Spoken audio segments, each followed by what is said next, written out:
Senator Harris.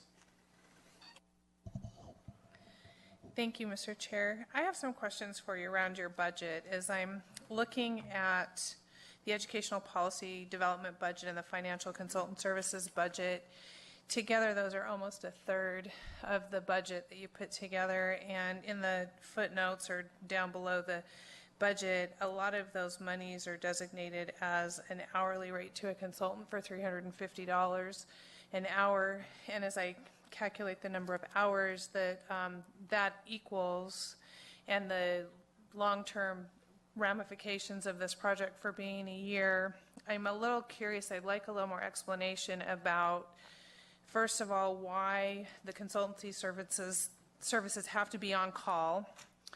Second, who it is that you anticipate will be hired to provide these consultancy services, how it is that you arrived at an hourly rate of $350 an hour. Is there another way perhaps that you could hire a consultant that could, are you anticipating these will be office hours 8 to 5? Are they going to be attending after hour meetings of the committee? I'm just very confused as I look at your budget and look at that dollar amount of $350 an hour and then the on-call. So I'd just like a little more explanation about what you anticipate, what your vision is as to how you're actually going to use these dollars and who it is you're anticipating you're going to hire. Senator, I think I can answer that. That's for Mike Strambitsky. So he would be the sole consultant on both the education policy development and the financial consultant services? Mr. Chairman, if I may, Senator Harris, the way we put that together is in the event that we needed on-call services, and the fact that if we needed financial consultants, for example, to come in and take a look at something, as Mr. Christensen pointed out earlier, since we've put this budget together, the accounting firm of Fair, Anderson, and Langerman stepped forward when Veronese wanted to be a part of this process, and we were trying to get some millennials involved and CPAs involved in the process. They agreed to provide that service. So in the event that we have to hire any outside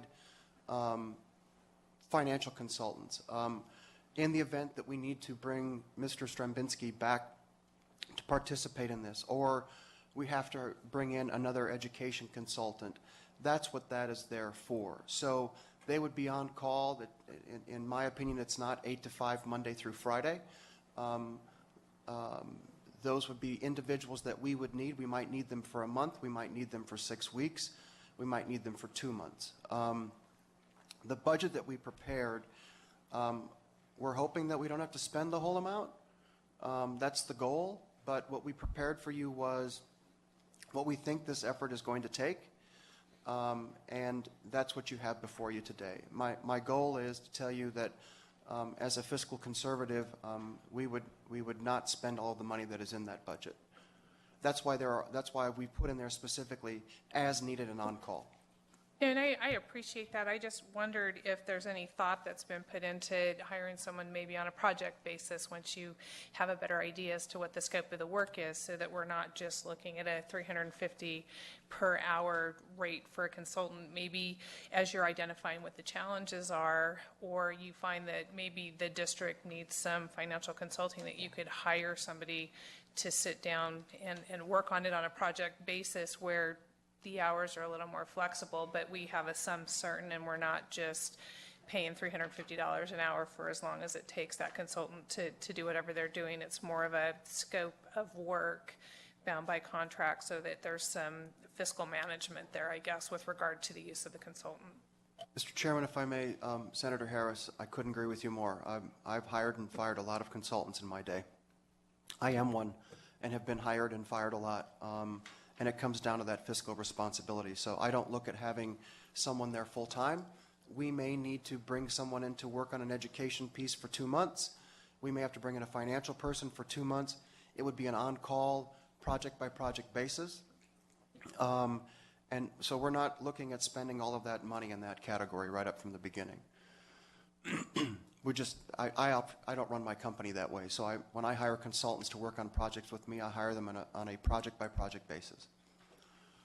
But I guess at least for me then, I would like to see maybe if you do have to go to outside consultants because it's beyond the expertise of the board that's been put together, perhaps use of many consultants on a limited basis where there's a scope of work and a contract around what it is that they're going to accomplish so that it's not just a run-on of expenses.